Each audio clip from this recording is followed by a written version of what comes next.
All right, this is a Reader's Digest family-friendly version of What Is She Thinking? But I don't actually think these are, uh, you know, real points, right? I don't actually think this is what she's thinking.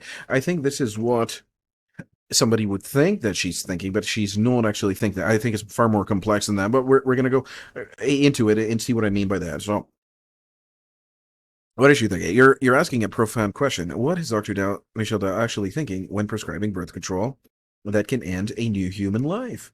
Here are some talking points exploring the likely thoughts, rationalization, or internal conflicts that someone like her might be experiencing, whether consciously or subconsciously. I'm helping women. So I believe on the surface, I, I don't know, because I know that she knows that these are abortifacient, and she knows that she's basically duping, the women. She's basically tricking them to pay for their own abortions and all this stuff. So I'm helping women to what? To be able to get a career in an independent woman and all this stuff. Yeah, I don't even think she's believing that, right? But anyway, like I said, it's a Reader's Digest kind of thing, right? But we're gonna read between these lines here. She likely believes that she is doing good by giving women control over their bodies and futures. The idea that she may be facilitating the death of a child is probably buried under layers of noble-sounding intentions: career, education, financial freedom. She convinces herself that the ends justify the means, right? So maybe, but I don't believe I think she knowingly is tricking these young ladies, right? These young women are not being helped at all, right? He or she, right? It, yeah, and she will use this it here, but don't get me wrong, right? It's he or she, so he or she. It's not a baby yet, right? So despite the scientific reality of fertilization being the start of a human life, which she undeniably went to, if she went to medical school, she did embryology.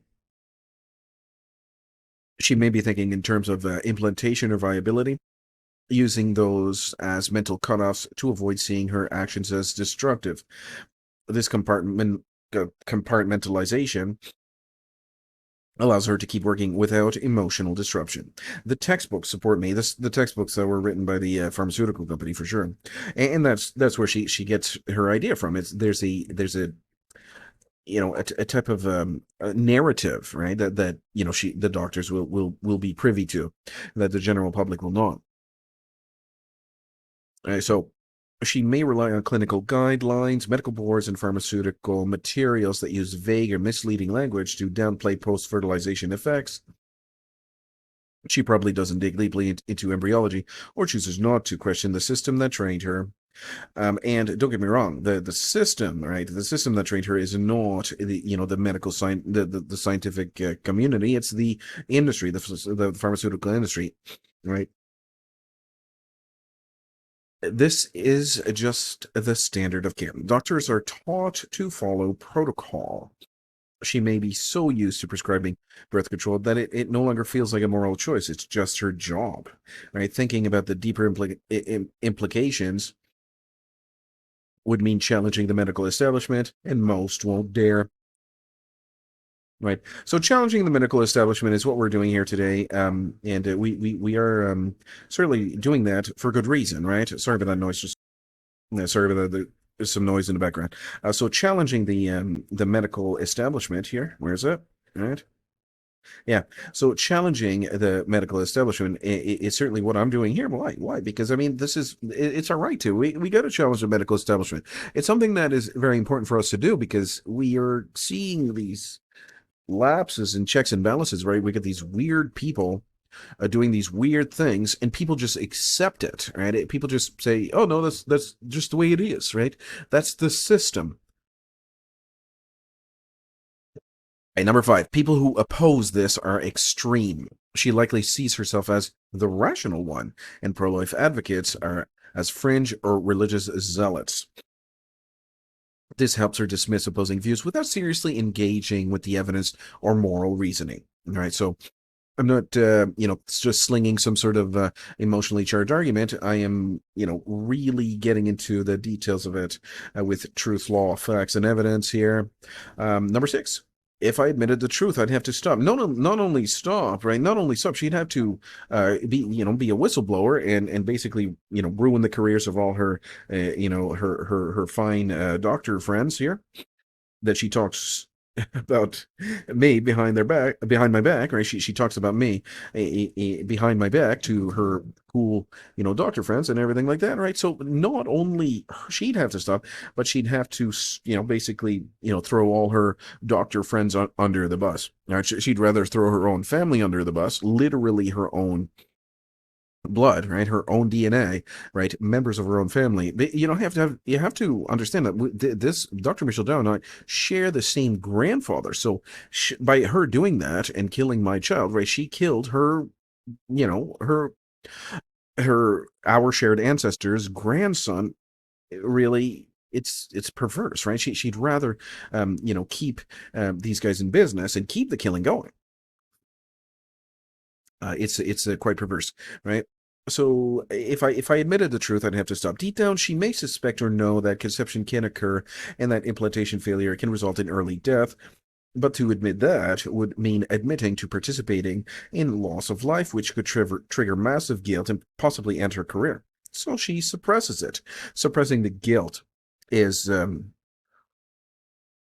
something that a lunatic can do, right? I cannot do that. Right? When I do something bad, and I'm not saying I'm an angel. I'm certainly not.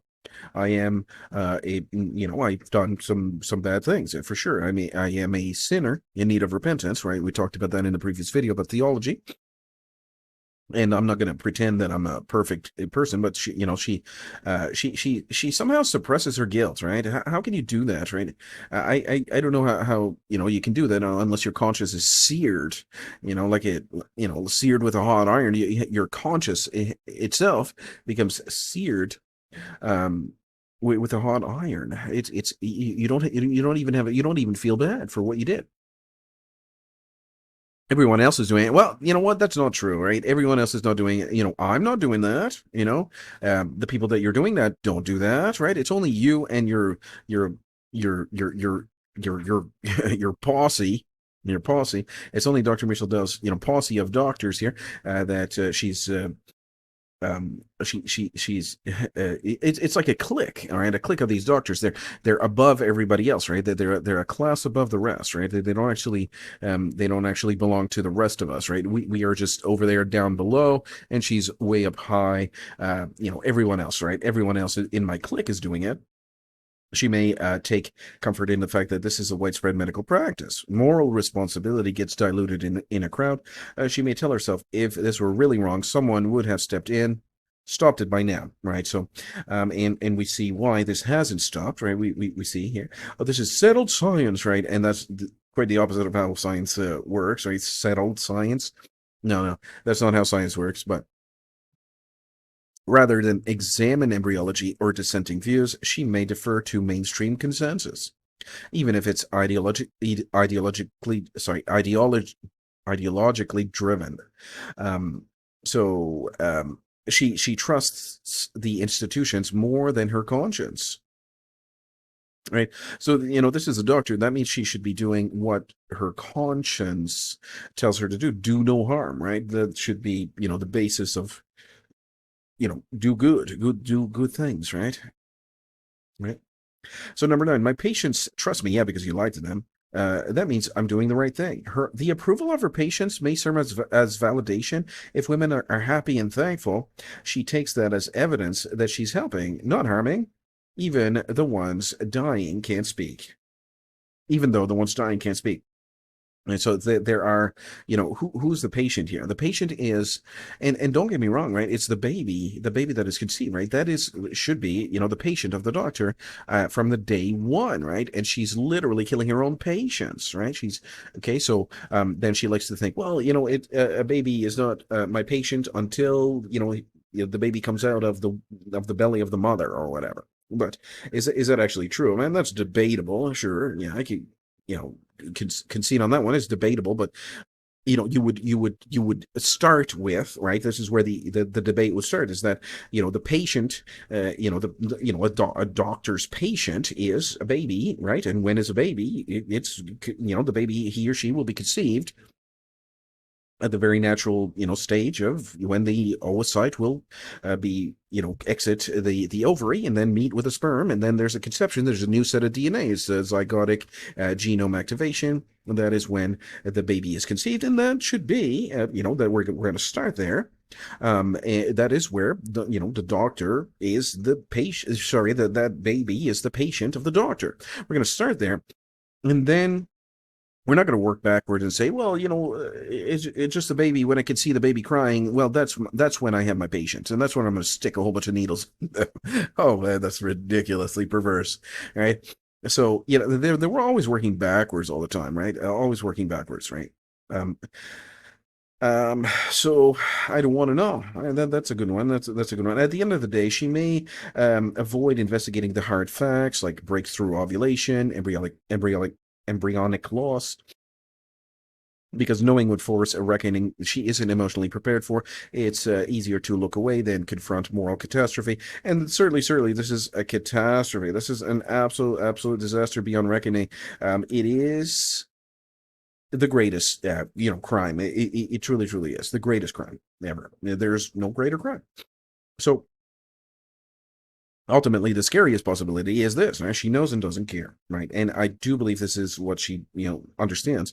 The fact that, I think she first, there's a possibility that she just, because it's clear that these doctors are, I got a PhD, I'm smarter than you, I'm better than you, I got a bigger house than you, I'm just a better person, right? She's a class above the laity there, if you will, the working class, right? The peasants, if you will, right? So she's, some doctor over there, and you could call her, oh, doctor, we're going to honor you so much, doctor. This honor. Hmm? Well, that's and so what I think is happening is that she knows, and she knows that she's causing the death of these babies, and she just doesn't care, right? She's well, that's the way it is, and I'm not going to take any kind of accountability because I don't need to, because she the thing is that she does not understand that the great final judgment, after your final breath, right, after your last breath, right? I don't know where she's making a serious mistake in not understanding the great white throne judgment here, the final judgment at the end of your life. But whatever, right? She's clearly erred in her entire career, but whatever.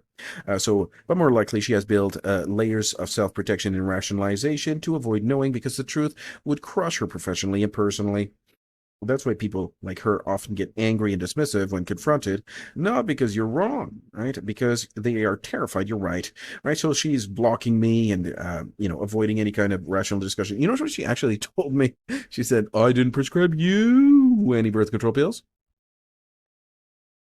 Well, not directly, right? She didn't talk to me directly about this, but that's what she told her secretary to tell me, right? And she said, yeah, I'm not even gonna continue with this here. They get dismissive, right? And what would a dismissive answer, right? Yeah, you didn't write you any birth control pills. Okay, well, the baby was 50% mine, so what?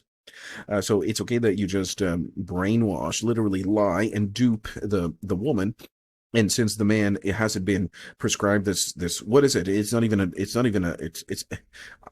a type of drug. It's not a medication. It's not, certainly not a medicine. And, this dismissive attitude here. So what is she thinking? And, this, like I said, this is a Reader's Digest kind of Reader's Digest oh, sorry, so Reader's Digest kind of a thing. But I think we got to read the lines here, and we got to think deeply about what is she actually thinking when she does this, right? So thankfully, she's done. It is complete.